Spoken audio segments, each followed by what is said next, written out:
What's up, everybody? I'm so happy to have you here, Miss Ty Johnston-Chavis. How you doing, girl? I'm doing excellent. How are you today? I'm doing so good, and thank you so much for taking your time. It's so good to see you. How you been? I've been well. I've been, like I say, making movies and making moves. I heard that. I heard that. So, for those that don't know, can you please tell us who is Ty Johnston-Chavis? Yeah, sure. Well, I like to at least, acknowledge that I'm a wife, I'm a mother of four. I'm also a great partner to many industry professionals, and I've actually been in this business for over 20 years. So I like to say 2 decades. It's been roughly 24. And, I started in the mix when we were really playing with DVDs and, Yes. starting out in whole trans world formation. So here we are, we're in a new era in this industry. And so I've gotten a chance to see a lot of things unfold. And, I'm an author, I'm an editor. I'm sorry, author. I am an educator. And I'm out here to make sure everybody is winning. Ty, I love to hear that. And I just want to let everybody know that I've had the pleasure of being mentored by Miss Johnston-Chavis and who has provided some outstanding advice in some areas that I was looking into. But let's start back a ways from the very beginning. Where are you from, and did you always know that you wanted to be in television and film? Very early on, yes. So, I grew up half Connecticut, half Savannah. So I don't know what kind of and the taste of the North and the South. So, Yeah, you did. young, yes, definitely. Very young, I watched Little House on the Prairie, and that was my favorite television show all the way until they blew up the town. So, in my mind, I was Melissa Gilbert's, bestie, And my mother, she used to make bonnets for me, the ones that they were wearing, and you tie around your neck. And I would go outside and I would just, and then I would take it back in at the end of the night. And then I would watch Solid Gold with Maude and all these great characters. And I know I'm taking you back, whoever's watching this out there. I don't know if you know, Solid Gold was like one of the favorite shows that we had. And so I used to take Arsenio and Marilyn McCool. Yeah, yes. And I used to take a blanket and a towel, and I wanted a ponytail so bad, of course, a young girl of color, it was like the hair wasn't growing like how it needed to. So I would take that towel, wrap it around my head, put a rubber band on there, and I would swing from side to side, and I would just remember everybody's lines. And I had a time with doing it, but I also was a Toys R Us kid. So I did, many commercials growing up. I modeled for Lego toys, and all that was a part of my upbringing. Cut to the South, they didn't really have too much of that, and people wanted you to be more involved in like Barbizon and modeling and Right. gosh, John Casablanca and all these old names, right? And so when I went off to college, I still pursued and minored in theater and still loved the craft and all that good stuff. And one day I was on a plane and I had some pictures to fall out of my bag. And the pictures were just like, my headshots. And the gentleman that was sitting next to me was Mr. Luther Campbell. And he picked up my pictures. And yes, Uncle Luke. He picked up my pictures. Uncle, and that was okay. And he picked up my photos from off the ground and he gave them to me. And he was like, "What's this? You some kind of model or something?" I was like, "Hey, slow down. Nope. I go to FAMU. Okay, I'm a student. I'm a theater minor. All this great stuff." And he says, "Really?" He says, "Well, I just got." Bam, threw a script in my face. And he says, "I just got, a new script." And he says, "We're looking for some really talented actors." I said, "Listen, I can't be involved in none of them little Luke Freak Fest movies. Okay, that's not it." And he said, "Well, you ain't no. got to move something." Right. And he says, no. He said, "No, this is a real movie." He says, "It's a movie with a story plot all about, three women come from Atlanta for spring break. 3 guys come from Detroit from spring break, and, they all meet each other and all these different, storylines." And I said, "Oh, okay." I said, "That sounds interesting." So I called his office every single day when I was a senior in college until, they finally made it happen. And before I knew it, I was flying down to Miami my senior year of college, took a whole 30 days off and did a full move. Yeah. Had a ball. This is in the late 90s. And so I got bit by the bug, going from makeup to running behind the first AD saying, "What's on that clipboard? I'm more interested in that." And he says, "Hey, I'll come get you from makeup and you follow me." So I learned the ropes and, here we are today. First off, Ty, you ain't telling me you knew Uncle Luke. The last time we talked, like when you said Luther Campbell. I'm like, You're like, sounds Uncle Luther Campbell. Uncle First of all, Luke, and then yes. Uncle Luke. Dang. And then Luke was I didn't know Luke made a movie. He did. What's the And what's name of so the funny movie? is listen, he put it out twice. Let's just say that. Very, very clever gentleman, I might add. So Okay.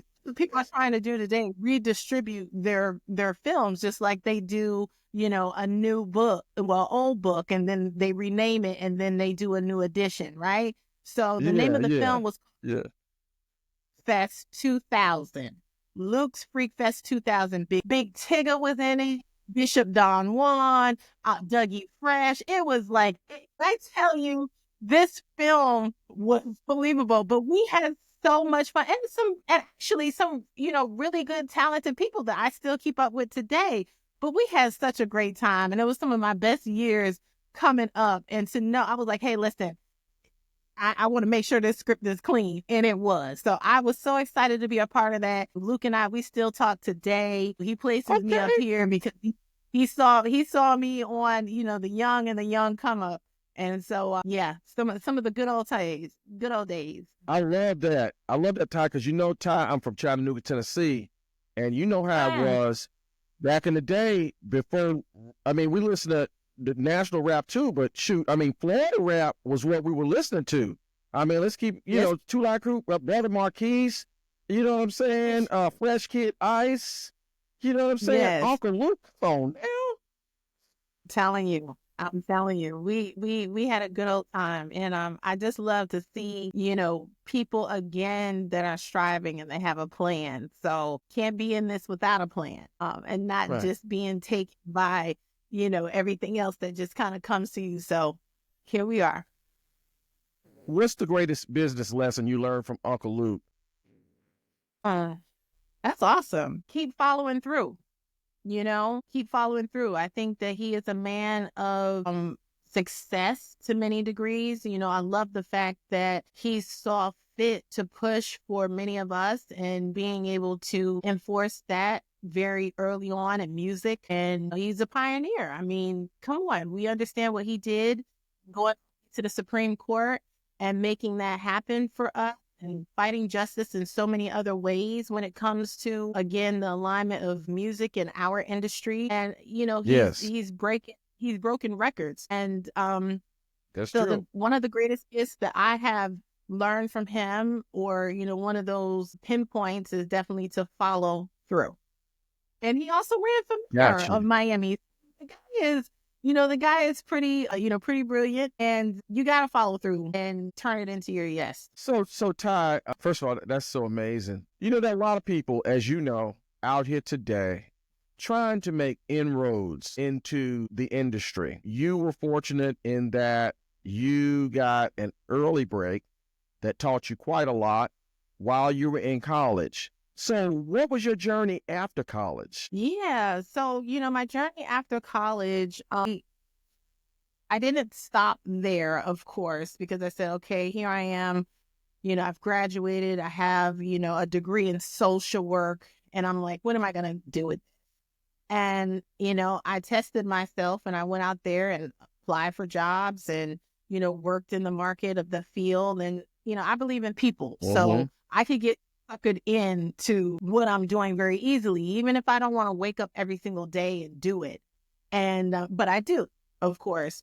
And so working to that capacity and, working in the field of social work, it was very shortly lived. Entertainment has always called my name in different forms of entertainment. So television and film has always been, a big part of it, but being able to put and match make events together and people together and, be more of that business accountable person. And so, in Florida, uh, living there in South Florida, actually. Are we still together? Because it looks like I'm trying to reconnect. It says internet is unstable. All right, we're here with Ty Johnston-Chavis. Ty, you were telling us about your journey after you graduated from college to the industry of television and film. Yes. And so, again, after graduating college, I dabbled in the field of, what I got my degree in, which was social work, but still very passionate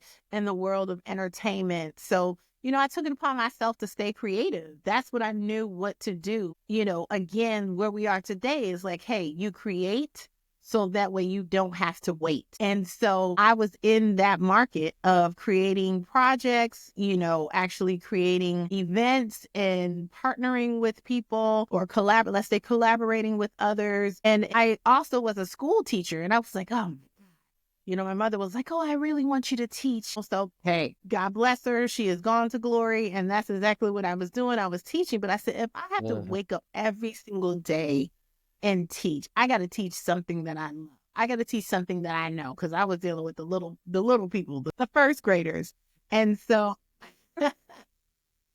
yep. And so exactly, I actually had an event in South Florida, and there were a couple of professors that came down from Clark, from the Art Institute of Atlanta, and they came to one of my events back then called the Florida Entertainment Summit. And they was like, oh man, this is great. We're in Atlanta. And this was back in like 2005. And I said to myself, let me think about what I'm really doing. And I made the jump to relocate to Atlanta, Georgia. And when I did, I came up here where we are now, and I applied for many positions. And from there, hold on, my daughter is so disturbed. Kyler, you have to go somewhere. That's all good. Else. I can't even I'm on a podcast. You can't stay here and dance around. I'm so sorry. No, Girl, Kai, it's but all you're going to right. have to go. You can't sit here and do ballet and I see you twirling. It's driving me nuts. This is real life. Street people. Street. Ty, I tell you what, I mean, I just want to interject just for a moment. You being a producer, what just happened was completely golden, right? Oh, no. That was so golden. She picks my office to come and do twirls. And I'm like, I made an announcement. I'm going on a podcast at this time. Y'all need anything, y'all go for each other, not Can right I here. use that time? Can I use that? Yes. Kyler, you have to get her. She can't do this. It's just so different. They're on their own right. Welcome to People Street, y'all. Yeah, this is People Street. Welcome to People Street. This is how I go down on People Street. We got the kids. How it's going down. Yes, this you is have how it's kids. going down. Yes, we're from the neighborhood. And then, well, and not to tarry on, so much of, where I was, but, I know we're more so discussing the journey, and it's been a great run. There was many times that I got into many positions, and as relocating here to Atlanta, I took a full-time position at the Art Institute of Atlanta, teaching television and film production. So for me, it's like, if I'm gonna wake up every single day and teach, I'm gonna do something that I love. And so, teaching these real robust classes back then, Pro Tools and field mixing. I mean, I had nothing but a bunch of, young 20-year-old guys in my class. And everybody wanted to be an engineer and working in the studio. And then, of course, started teaching more video production. I'm like, oh, finally, there's been a position to open up there. And I completely loved it. Still to this day, a lot of my students are in their early 30s. And, I've got a chance to watch them grow straight out of high school. And it didn't even matter what the age was, because some of my students were in their 50s and going back to school. And, during that time, Institute really offered, bachelor degrees and associate degrees in what now is really considered a trade for a lot of people. I'm telling you, this is so informative to me, because Really? You know how it is as as a creative. You know, being a creative requires you in whatever capacity to be cross-trained in a lot of things. So when you're talking about Pro Tools, you know, I mean, then you talk about Logic, then you talk about Final Cut Pro, Adobe Premiere, Adobe After Effects, and all of those tools that creativity runs on. When you calling them out, I'm like, yo, you know, you're not just a financier that comes in. You are somebody that has creativity and the tools soaked into who you are. It seems like, Yeah. would that be a fair assessment? And Absolutely. Ty, No, I was saying absolutely. and also for those that don't know, Ty has a master's of fine arts. Ty, tell us about your master's and tell us where you went, what you learned, what people watching can learn if they go that route. Well, you know, what's funny is that I did not obtain my master's, was not confirmed until last year, and digital filmmaking. And because been in it for so long, it's like, oh, I don't need it. You know, I know what I'm doing, but I wanted something more. I just, you know, it's a sweeter run when you do take time to educate yourself and invest more in you. So going through the program, I graduated from Anaheim University in Anaheim, California. And so this program was really one of those programs that it caters to a professional, a working professional, a working parent. And that's why I chose the program. The president of the university is Dr. Andrew Honeycutt. And, you know, I've, you know, been, if I want to say a mentor, I'm sorry, a mentee of his for years. And, you know, I told him how I was rejected from Regent University when I applied for their MFA in producing. And he said, "You what?" And I said, "Yes." I said, "They rejected me." I said, "They told me that That's I needed to fast. go back to school." I needed to go back to school and get my GPA up for my bachelor's. You know, I graduated with like a 2.5, and I was like, I wasn't even really in school, you know, pressing for grades back then. I was like, hey, you're talking about 30 years ago, practically. I said, you know, in a whole different world space right now, that something like this I would really take seriously. And they said I needed to go to a community college and work on a couple of classes, and then I could come to them and reapply. And I went through this whole entire appeal, and they didn't give the appeal. And so I said, you know what, forget it. And he actually offered me a scholarship and to go into the program. I just loved it.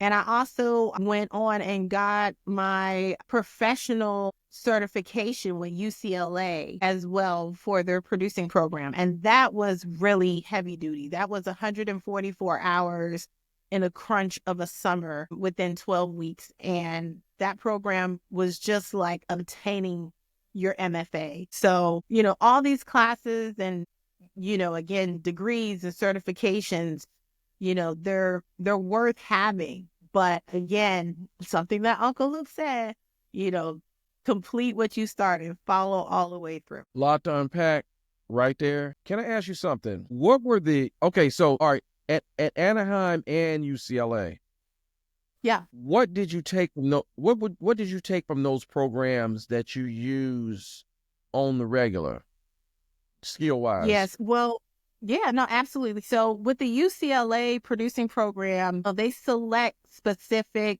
you know, applicants every program. And so they do a whole background check and all that good stuff. But you're in a program with producers from around the world. So it's an online. That particular time, we were kind of coming off of COVID. So I did the program online. It was amazing to be amongst people of New Zealand and Singapore. And, you know, it was like 27 of us. But with those programs, I realized that we're all in it for the same reason, and we're all kind of fighting similar fights. And so I just realized, hey, it's not just me here in Atlanta, you know, it's also, you know, this person that could be out of New York and this person that is in Korea. So, you know, being able to mesh with a lot of different producers that were, either of different nationalities and, around the globe. It seems like we all kind of had some of the same similar stories. So that's one thing. Another. Can I ask you a question? What did you Yes, please. find was the most? What did you find was the most frequent commonality between yourself and your colleagues from around the world? Oh, that's a really good question. Yeah, I mean, even in terms of your passion, you know what I'm saying? If y'all Okay. shared the same passion, was that it, or? Well, I do think a lot of it could have been the same passion, but I do realize, exactly what I wrote my very first book on, to pitch or not to pitch. So basically, we're all in one of the same fights, is to get your project pitched. Break 1 second. Ty, it didn't record the first part of Okay. what you were saying. So can you start back as if I just asked the question? Yep. Count it One of on the 3 countdown. 3, Okay, 2, sure. 1, go. So one of the same commonalities that I realized that a lot of us producers had in the program together was that we were all looking to get our projects picked up. And so that's a lot of what I wrote my very first book on, to pitch or not to pitch. And so getting to the green light. So it was a couple of producers that actually had projects on Netflix. And, of course, it's like, if you do it one time, you want to keep it on repeat. So, it's like, how do you do it again? Even a lot of the professionals that came to our courses and, they spoke, they are 30-year veterans, and they still have to wake up every single day and keep doing what they did before, and how to do that and how to get better. Again, it's like, it is a revolving door, but there's a secret to the sauce, because the sauce keeps changing. Well, and you're trying to just figure it out every time. Got you. What did you learn at Anaheim? Anaheim, I realized that there's a lot of talented people out there and they don't know where to go. I think that, in the program that I was in, I probably was one of the most advanced when it comes to business, but not creativity. So I realized that there's a lack of understanding and knowledge of just amongst filmmakers or amongst creatives when it comes to business. And that's the part that we really should put first. So, now with being a graduate, I have the provost, team, they kind of come to me now and ask me as an alum different questions, and always asking me, could, I do this write up, or, making sure that they're spot on when it comes to their curriculum, because they don't want to fall back. They want to be one of those universities kind of on the cutting edge, and people are applying for all the right reasons. So I did realize that, one of the things too is I love that the program, every single week, they would bring professionals to an online panel as well. And so because the program is based on the Japanese phenomenal filmmaker Akira Kurosawa, and that's when exactly you're able right. Come on that time. Yep. Kurosawa.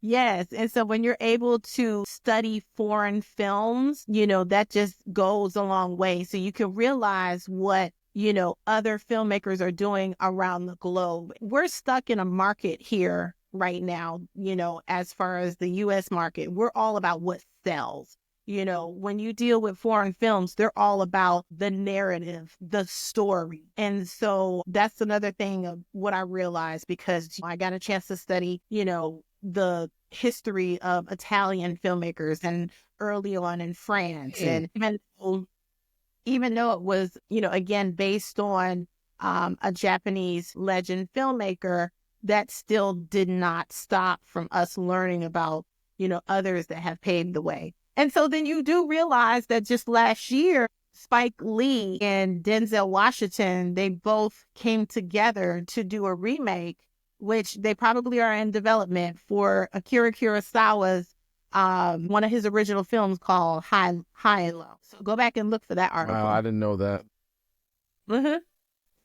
Listen, Ty, honestly, I wish we were in a coffee shop somewhere, because there's so much I want to ask you and so much I want to discuss.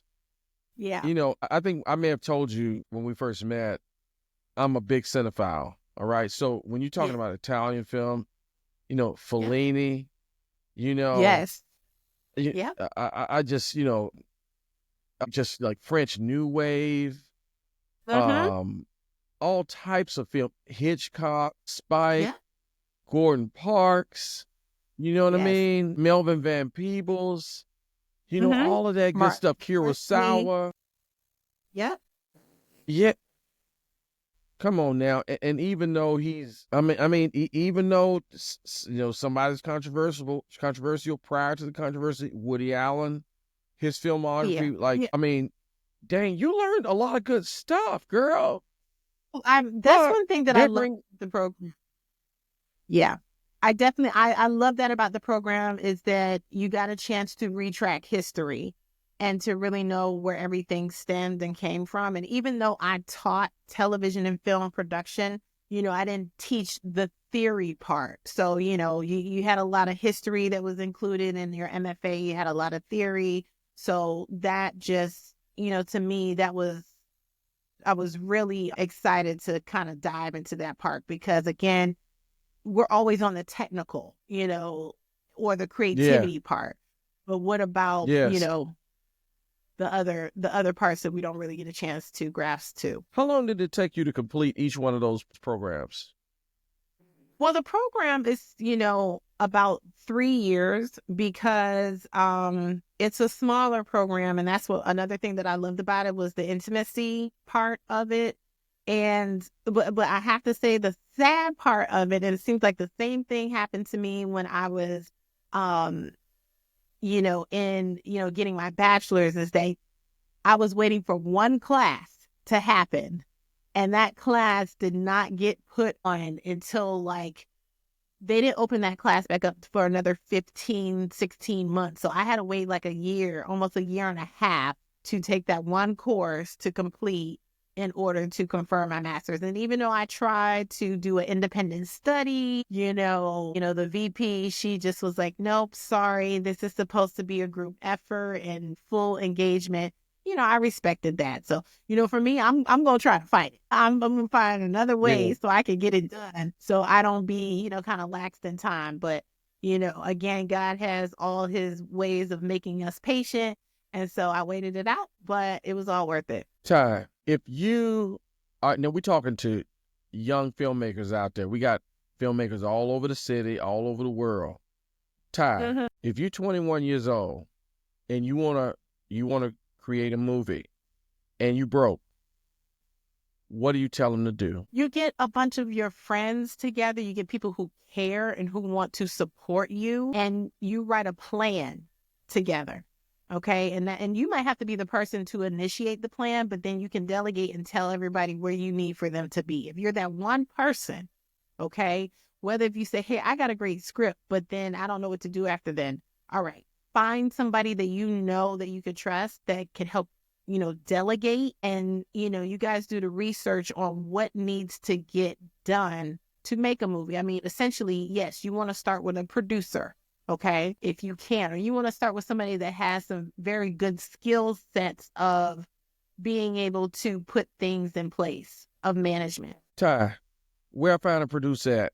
If I'm a young person, first of all, what is a producer, Ty? Because the average person, we watch the credits. Well, Yeah. we don't Yeah. even quite understand what everything is. What is a producer, Ty? So a producer is that person that is going to put it all together.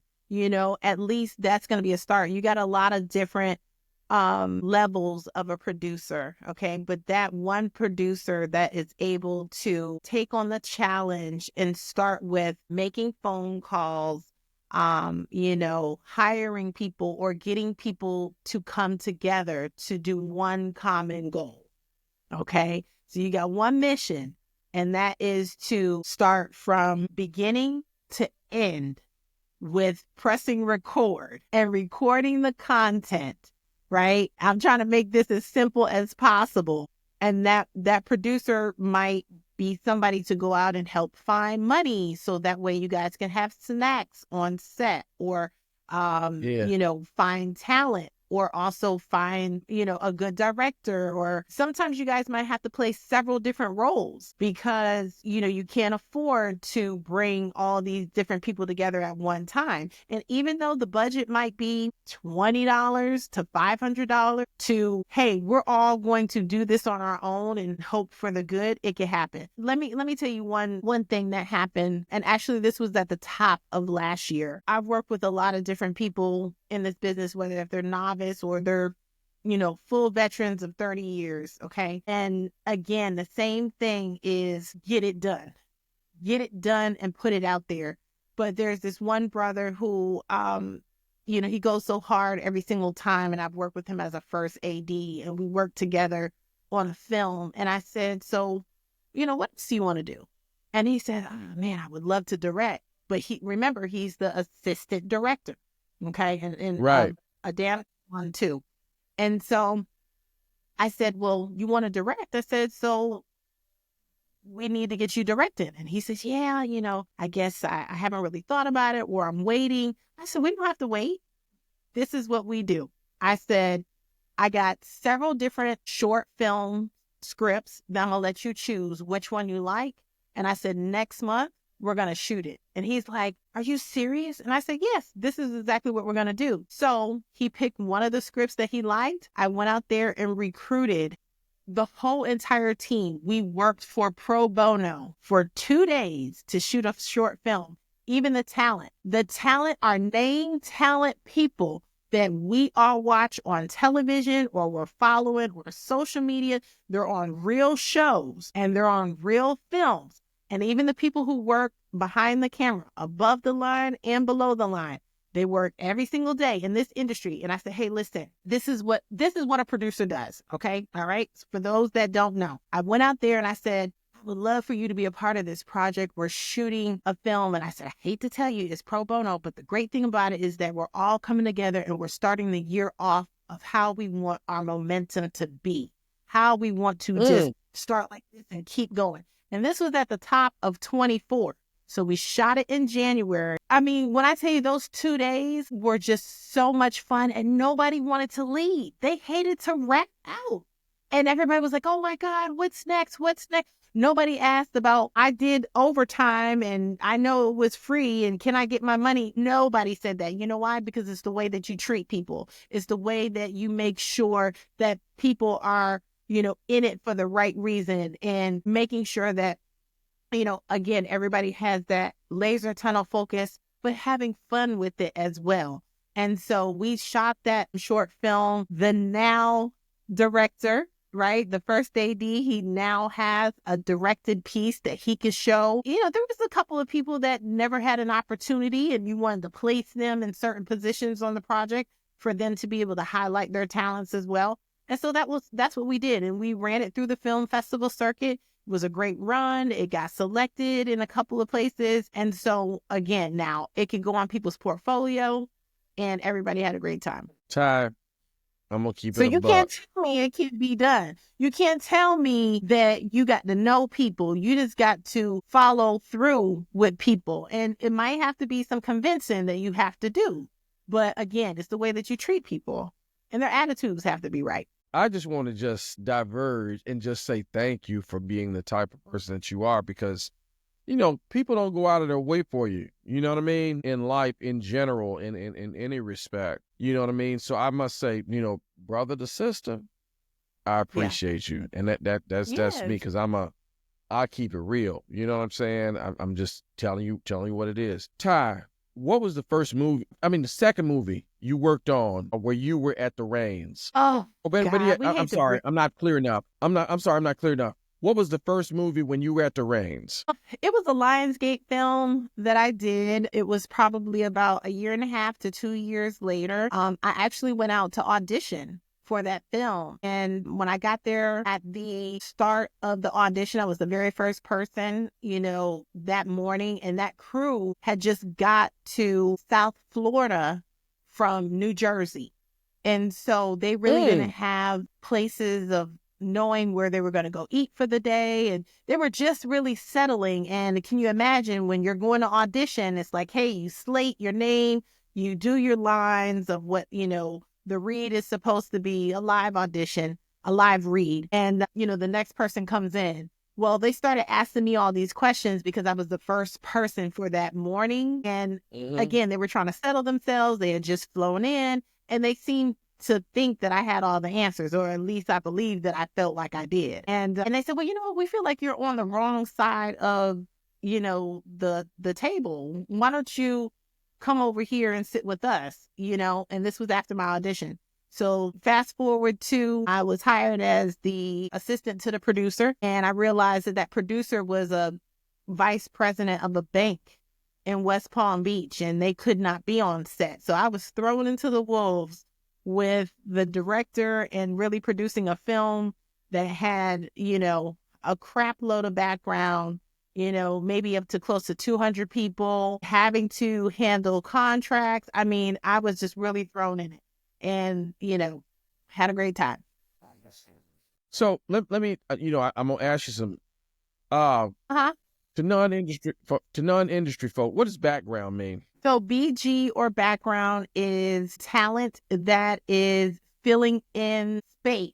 Okay. Some of them might have lines, some of them might not. So when we're watching, a film or a television show and people are actually in church and all the pews are filled, that is considered BG. Like everybody there that looks like that they're at church or they went to church, unless they were at a coffee shop and people are walking past, the two shot of who the camera is really focused on. And you see people just kind of, paying at the register and doing all that. So that's what background is. Where you get all those people from? Pardon? Where you get all those people from? Listen, I said, where do you get all those people? All those people were, back then, used to create flyers. Back then, we used to create flyers, and you would stick them on cars, and you would say, hey, listen, I'm shooting a movie, call this number. We was barely focusing on emails back then. I mean, we were, but, it's like we were making things happen from calls and MySpace. Okay. Maybe before MySpace. This was the Y2K era. You're talking about pre-MySpace. Pre-MySpace. This was pre-MySpace, I promise you. Y2K. This was like 5-6 years pre-MySpace, yeah. Y2K for sure. Wow, that's crazy. Ty, that's crazy. So, one of the movies that you've done that I love, my wife loves it. I watched it 3-4 times. If y'all haven't seen Style Me for Christmas on BET Plus, is that right, Ty? Y'all, first of all, when Christmas movies roll around in this house, we watching Christmas movies. That was an exceptionally well done movie, Ty. You know what I mean? I love Raven Godwin. Godwin. And you know what I mean? My wife loves Mario. Y'all know who Mario is. Let me love you, Mario, from back in the day. You know what I'm saying? Right. Yes. Pretty V. Ty, just take us from the beginning on Style Me for Christmas. Great movie, y'all. Love Raven Godwin. Yes. Where you at, Raven? With Style Me, I got the script in January of 23. And, I read it and I said, wow, this requires some special talent. And, Raven and I are actually friends. So our kids attend the same school. And I would see her in the mornings, drop off, and it's like, hey, girl, kind of like that. And when I got a chance to just really connect with her in the parking lot, I mean, it was very organic how everything happened, and got a chance to connect with her. And we, just kept talking. And I said, I got a script that I really think that you'll like. And I really wanted to make sure that she was in the headspace to want to do something. So it was kind of like we got a chance to know each other. And when we were just, we just clicked. And she's one of those people that she's like an everyday girl and, a good neighbor. And so when we really looked at the script, she read it and she says, I love it. She was like, I want to do it. I was like, great. hold that thought. And so then I'm like, let me, start working on the rest of the talent. Pretty V, I had shared with her. She's like a little sister to me. And, for her, this was really one of her first real films that people could see her in a different, position other than seeing her, as Sharon or her different personality characters that she kind of carries on social media. And, she's used to hosting. So I got Pretty V the script and she loved it. And just organically, her and Raven met each other at some backstage women's essence something. And, they got a chance to talk and I wasn't even there. And I'm like, yes, God, you are working this out. And then I got a chance to connect with Mario, one of my longtime family friends. She's the EVP of Epic Records. And I went with her to a concert of Mario's and she said, oh, let's go backstage real quick. I wanted to check on him. And I went backstage and, Mario was back there taking pictures and I had never met him before, but I already had him on my portfolio list, as like talent that we can possibly use for this film. And so I looked at him and I'm getting ready to take a picture of him backstage. And I said, you know what? I said, a Christmas film that your name came up on. I was like, man, I said, you really would be good for this lead role as Teddy Maxwell. And he says, really? He says, man, we all love a good Christmas film. And from there on, it just happened. That was such a good film. We watched that film. So you have to tell me this, Taj. Good. Listen, I have to ask you, what did you love about the film? Because I felt like it was great for different generations, but what did you love about it? I love honestly, I love the underdog aspect of it. You know what I'm saying? Because if you look looking at kind of like typical movie tropes, the ingenue, is usually the one that ends up with the character that's the object of everybody's affection. But it turned out differently. You know what I'm saying? And so we were all rooting for Raven, which I really loved, even in single black female 1 and 2, which I watched, you know what I'm saying? And so that was good. The spirit of first of all, it was a fantastic Christmas movie. Y'all incorporated, the way you incorporated music into it was fantastic. And honestly, I'm going to keep it a buck, Ty. I thought Mario did a fantastic job as an actor. I'd never seen him act in anything before. I thought he did an outstanding job, such that I thought that he can do work, just continue to do work. You know what I'm saying? And Pretty V did amazing too. And to be frank, I didn't know a lot about her beforehand. I'm 50 years old. You know what I'm saying? Yes. But I thought she did outstanding. I thought y'all's camera work was great. I thought the music was great. I thought the pacing was great. I just thought it was a well done film. You know what I'm saying? Yes. So you know what I'm saying? I'm sitting up in bed with my wife. I'm like, look, I know that lady that did that movie. You know what I'm saying? This movie we watched, and it was just such a great darn movie. You know what I'm saying? Congrats, Ty, real talk. Yeah. Thank you. I'm happy to hear that. Everybody was hand selected. All the way down to the crew. And, even the locations, were, handly crafted. So I felt really good about that. My involvement was from conceptualization, when I received the script to delivery. And, I'm proud of what the film did. I love the fact that Mario was, looked at as their baby. He was looked at as, Hey, Miss Ty. I'm sorry, he just bust up in the room, Ty. Yes, I see. Say hi, Goldie. See. Hey there, Goldie. But the fact that Mario, he held his weight incredibly in this film. Raven, hands down, she's also a childhood actor. So we got a chance to watch 2 childhood stars that we followed. No doubt.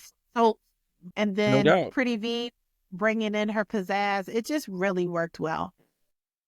Yeah. That's real fantastic. So Ty, if y'all have seen the flyer that, and I'm not gonna keep you too much longer, Ty, but I will say if y'all saw the flyer that I advertised about Ty is a multi-hyphenate producer, line producer, author. Like you do a lot of stuff, Ty. For those that don't know, what's a line producer, Ty? And I'm sorry, and the big boss joint, you're a distro as well. Yes. Let's start with the line producing and tell us about you being a distro. Yeah. So with line producing, there's a lot of work that goes into line producing. Many people that are just kind of newcomers to the industry, they might think that a line producer is just somebody who creates the budget. And that's not true. They do create the budget, and they are responsible for every single line item that they put on there. Okay. And so some of those line items might be people, they might be technical aspects. It might be, something like insurance. It could be anything, but just making sure that all of those different items that are on the line are, accounted for, and we carry it out throughout the film. And so that's also, again, people that could be above the line, that could be below the line. So it could be equipment. And the cost of that, and being able to service the book of business. Okay. So that's money coming in, that's money going out. That is all your transactional work that is involved. Yes. You are responsible. And then, with distribution is, the short term is like distro, but it's where is your project going to live? Where is the home for your project? Is it on your hard drives? Is it, is it on YouTube? Is it on, Urban Flicks? Is it on People's TV? Is it on the CW? Is it on ABC? Is it on Netflix? Is it on Tubi? Is it on BET?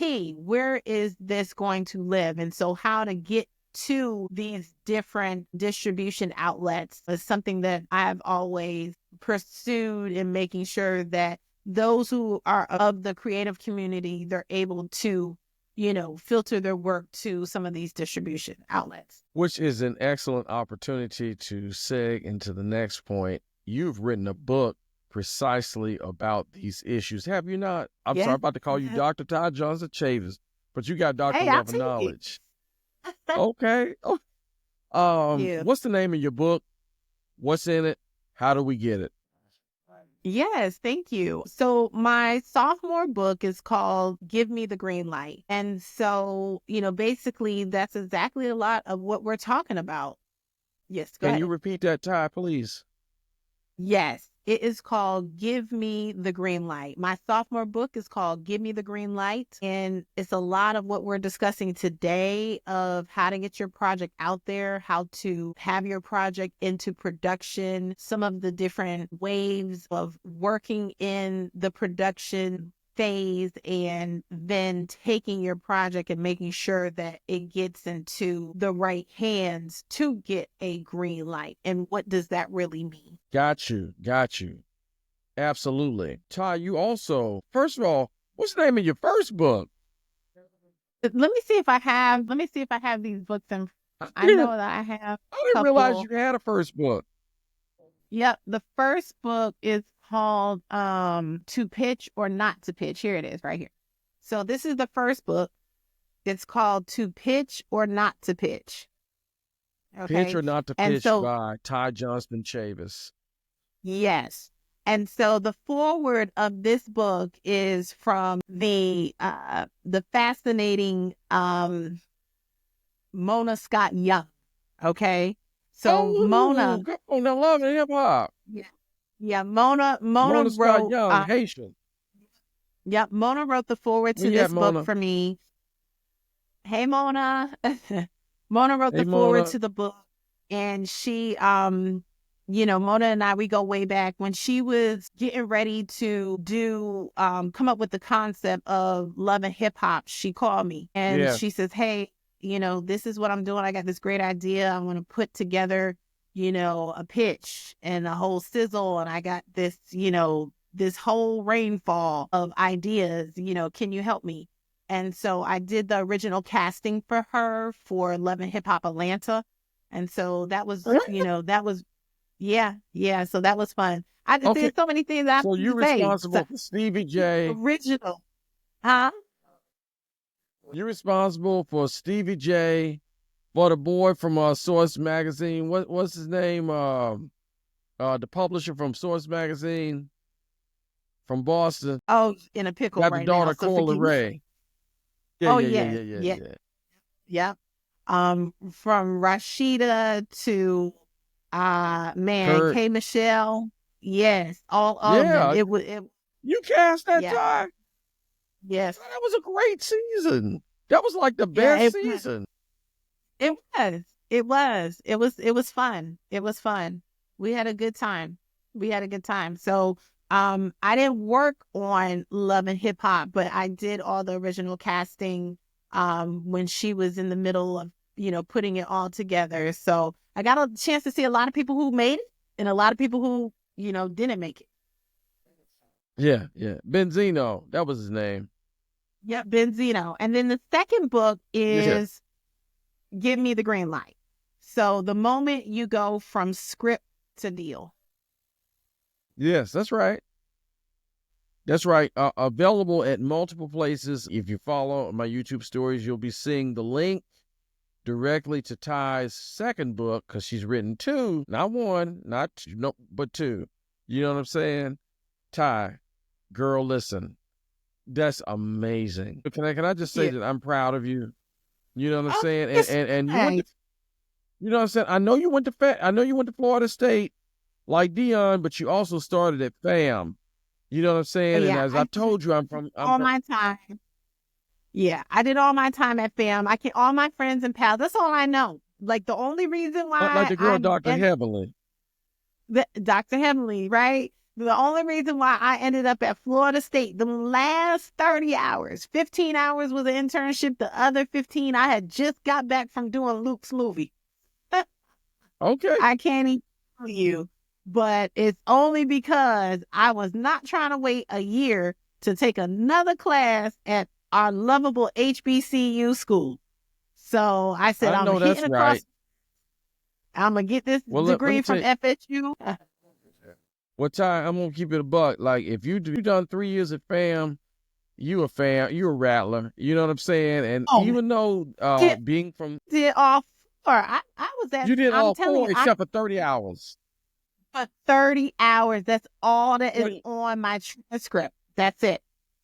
so you go I to can't even homecoming. tell you the different class. I don't even know what FSU campus look like. I know the set. I know FAMU. I know Hall. I know Whitley Hall.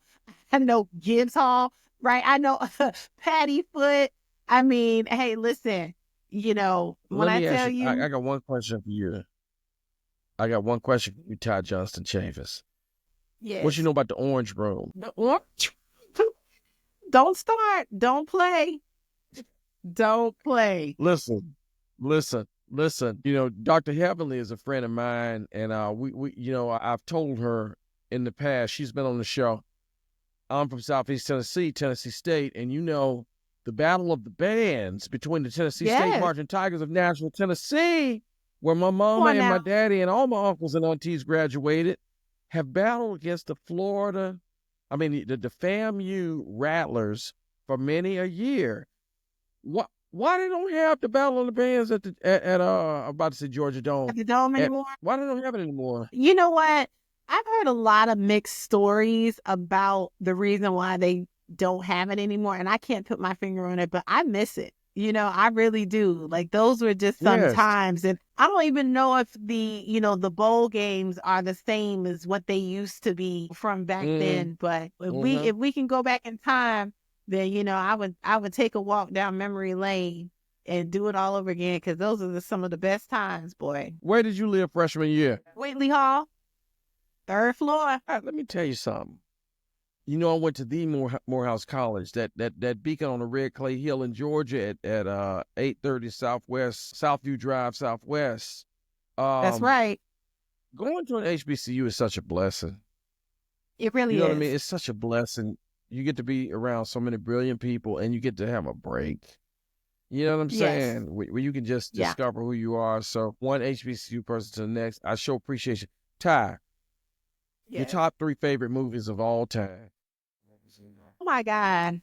I'm a hands down Rocky fan. He is not Sylvester Stallone to me. I'm sorry. He is Rocky Balboa. And I know this might sound Say like, less. hey, I just do. I mean, I love the whole entire franchise, but I love for the best. I feel like he was best and he was in his Yeah. I mean, it's something about the soundtrack. It's something about the connection. It's something about like him having to come from this defeat. I just love it. My kids, they know it, and they're, some are older and some are younger, but they know it. I mean, I remember my brother and sister-in-law years ago, they gave me the whole entire DVD collection from 1 to 5. They Yes. gave me the That's right. t-shirt. That's I right. me a Rocky t-shirt. Every season when it Yes. comes on, holiday season, I am watching all of them. 1, 2, 3. They shot the first one in 76. I love it. I mean, all the way until the Creed franchise. I don't get as moved with the Creed franchise as I do with Rocky. Okay, With the and original all that. Rocky. The original Rocky. Ty. Still love it. Yes. That's all I gotta say is yes.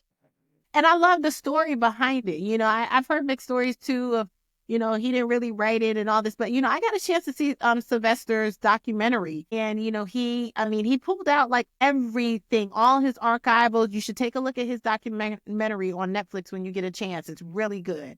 And it's just, it was very moving. There was a rumor that say? he didn't write it. That's, There was a rumor that he different. didn't write it. Yeah, there was. I remember back in some time, there was a rumor that maybe he didn't write it, but he pulled, it might have been one of the reasons why he had more to focus on that documentary, because he was just this franchise person. But, they shot it for like 500,000, the first one, and they did not realize it was going to do what it did. And so it just took off and it just kept going. So when you get a chance, watch it. Again, that's one of my favorite movies. I'm an old, authentic movie person. Like, I grew up loving horror films. So like now the horror films aren't really scary to me. So I can't get into all these different after effects. I mean, I like the real horror stuff. Okay. What's your favorite? But Ty, horror is my favorite genre, girl. yeah, What's your favorite? yeah. Give me your top 5 horror movies, Ty. Stop playing with me, girl. Oh my gosh. Well, this is a little bit more of like maybe dramatic suspense. So this might not fall in horror, but Children of the Corn. I love Silver Absolutely. Bullet. Malachi. Yeah, Malachi. Malachi. Silver. Come on down. Yeah. Yes, come on. I know. And I know, so cute. And I don't want the remake. Like once you start remaking it, I don't like it. Like I'm not going that far. Yeah. Do love, let me see, again, Children of the Corn. I like Silver Bullet with Gary Busey and who was that? Corey Haven. Yep. And that's an old school one. I like Pet Cemetery. I like Psycho. Yeah, I like some of, the Alfred old Hitchcock stuff. Ty, I was just talking about this. I was just Yep. talking about this an hour ago, like Yep. a couple hours ago at the soccer game. Yeah. Yeah. Now, Alfred Hitchcock. If y'all listen, y'all young folk, real talk. If you are below 40 years old, if you've never heard of Psycho by Alfred Hitchcock, find Alfred Hitchcock somewhere, find Psycho somewhere and watch that tonight. You know what I mean? Come on now. Norman Bates? Yeah. Yeah, Ty, with Norman Bates. Bates Hotel. If you don't know who Norman Bates is. Yeah. And I like Carrie. So I like the old stuff. And every Halloween, I make my kids. I make them watch these movies, and I do. And somebody was like, "Wait a minute, they're 6 and 8 and 12." I was like, "They can handle it." I'm like, "Listen, we watched they got up to Jason Part 3, and I think 2 was, they were like, "Ooh, this is." And my son, he kept saying, "Mommy, this is not real, right? This is not real." He was like, "In real life?" I was like, "No, not in real life." But yeah. Ty, I'm gonna tell you. Listen to me. If I have a horror movie screening, because I have screenings at the house, you know what I mean, Okay, yeah. Of different stuff, whether it be musicians, like live musicians or whatever. But periodically, I have a film screening. If I have a classic film movie screening of some of these movies, Ty, you gotta come, girl. You've got to come. All right? Yeah, Because you I named love it. everything I love. Gosh, I love that. Yeah. Yeah, I like to take it Yeah. back. Uh-huh. Yes. You took it all the Yeah. way back. I was just talking about Yeah. that today Yeah. with one of the soccer kids' grandmas. We were talking about film. We talked about Michael Yes. Myers. We talked about Freddie. We talked about Jason. We talked about Alfred Hitchcock. We talked about Yes. Evil Dead. And honestly, Ty, Yeah. real talk, contemporary, this director that did, have you ever seen The Witch? Seen that. The Witch. By David Eggers. David Eggers is a director, and the first movie, The Witch, came out about 5 years ago, and it was set in colonial New England, like 1600s. And this guy is such a maniac. He went to like the local whatever department up in the north, up in wherever he was shooting this thing in, that had architectural plans from that time period. He reconstructed Yes. a set using tools from that time period, and architectural plans from that time period. The Witch, Ty, I tried to told you, it's such a fantastic movie, man. Oh my You gosh. gotta Okay, see it. Come I on gotta now, get The back. Witch, Yeah. Yes. No, Ty. I love that. I get back to Yes, it. I'm gonna take a look at that. Yeah, I'm definitely yes, gonna take a yes, and all of the stuff, what's happening right now that I feel a lot of the new stuff is not sticking, of how like we can go back and we can identify these older films, not because we're living somewhere in the past, but a lot of the new stuff is not, it's not really claiming a spot. It's just like, oh, it happens and it's like, oh yeah, that was good. And we're just rushing through the content, it's like you get your Blair Witch, your Paranormal Activity every, 10 yes, years, something like that. yes, Then you yes, get your Avatar, comes with that, and a lot of CGI, which is computer generated images. You're living in that space for these films. But I think I named Rocky. Another one is Flowers in the Attic was another one Oh, that I VC always Andrews, BC Andrews. When VC I tell you, Andrews. I read Petals on the Wind. I read all those books when I was in the 6th grade. So I Stop playing, was like, Ty. yeah. So what they did with Ty, Lifetime, I don't want to see that. I don't want that's to what see my that. sister said. Ty, I got a little sister that's 4 years younger than me. She stayed in LA. When she was around 6th, 7th grade, she read all VC Andrews stuff. Yeah, Flowers in the I did. Attic, all of that stuff. Yep, And she said the same thing about the movie adaptations. yep. VC And VC yeah, BC Andrews. And I VC actually Andrews. love the whole entire series lineup. I mean, it was great. And I saw again what Lifetime was looking to do. I think that was Lifetime was looking to do. I couldn't wrap my mind around. Like, the sad part is I won't watch it. I'll look at it and I'll be like, I don't like the way it looks. And then I just go, I love the originals. I love originals like, Johnny Depp remade Willy Wonka and the Chocolate Factory. That's not going to work for me. Right. You I OG just, Chocolate Factory, right? yes, You OG, complete. right? Yeah, Right. OG. Right. Okay, Yeah, got you. it's not gonna Got work you. for me. Another film is like Mommy Dearest. I love because of what it was. Oh, It's like now. you got to for crying out loud. Like when I tell you my kids, they ain't never really get chastised and nothing like that. Not these newcomers. Maybe the first one who's 23, she got some. But when I tell you, when you say no more wire hangers, baby, I no got one more thing to wire. say to you. No more wire. Yo, if you have not seen Mommy Dearest, what was the star's name in real life? Was it who was that in the If, star in real life? cannot. I in real life, God, I have to look for him in real life. no. It was about I got one of those old Hollywood stars who was completely nuts. yeah. And the book was Um, based on the daughter's biography about this lady, and it was nuts. No more wire yeah. hangers. No more wire hangers. Exactly. Let me see. Oh my God. It looks like they did, man, it looks like they did a remake or something at some point. I don't know why they keep doing that. It's just So her real name, okay, in the film, it was Christina.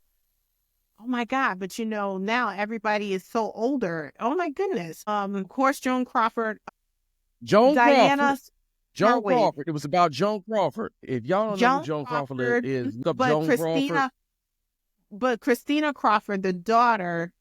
Oh, this is her as an adult. Okay. Okay. Yo, let me tell So y'all. Diana was her name as the daughter, and then Faye Dunaway, who was Joan Crawford. Faye Dunaway, yes. Y'all got to look up Joan Crawford. You got to look up Betty Davis. You got to look up all these old, like masters of acting from the 50s and the 60s. Yeah, come on now. Oh yeah. She was crazy as hell. Yeah, they're classic movies. It's And even Farrah Fawcett, I love The Burning Dead. I love all those old films. I mean, I'm talking about 80s. Burning Dead? Yep, Did you watch The Omen? Bed. I did watch The Omen. Yeah, I like The Omen. What about Amityville Horror? Oh, remember that? Yeah, Amityville Horror. Yep. Yeah, both of those get thumbs up. They really do. Yep, I love those. Ty, We can spend some listen, time. we have been. I'm gonna be honest with you, Ty. I just keep talking to you, but I know you got stuff to do. I want to tell y'all to please follow Ty Johnston-Chavis. You'll see her link in the bio. This is a sister that I admire. She's one of my mentors that's down here in Atlanta doing it and doing it well. As Uncle L said, I'm still tripping on the fact that you said you did a movie with Uncle Luke that Bishop Don Juan said. The Bishop. Bishop. Yeah, the Bishop. Bishop was under that joint. I just. See. What happened, Ty? And I heard a big bang, but it was just one of the kids. Okay. You okay, Kai? Okay, it's just one of the kids. It happens on just people's street. If you are a young person, old person, any person in between that is trying to make a film project of any type, please pick up Give Me the Green Light by Ty Johnston-Chavis, which I will be running my stories with the link to the book. In addition, Ty, can you please tell them how they can get in contact with you if they want one-on-one coaching? Yes, absolutely. You can go to my website, which is tyjohnstontv.com. And there is a form that you can fill out and it will come directly to me and you can share what your interests are and what is it that you're looking to accomplish on your project. And then, of course, you can inbox me.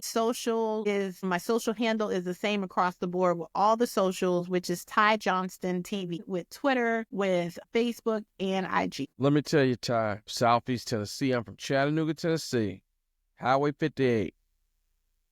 We some real people up there. I want to say you are one of the realest, most down-to-earth, inspiring people I've ever met. If y'all have the pleasure of being associated with Ty Johnston-Chavis in any respect, whether you avail yourself of the opportunity to order her book or you utilize her personal mentoring services, I suggest you do that post-haste. Ty, thank you so much, girl. I appreciate you. You know what I'm saying? Thank you. Thank you so much for having me. We had fun. We'll do it again too. Absolutely. Ty, I'm real talk. When I'm screening that horror movie, you got an invitation. I'm not playing. Yeah. I love it. Keep me posted on that. I'll keep you posted. Bye.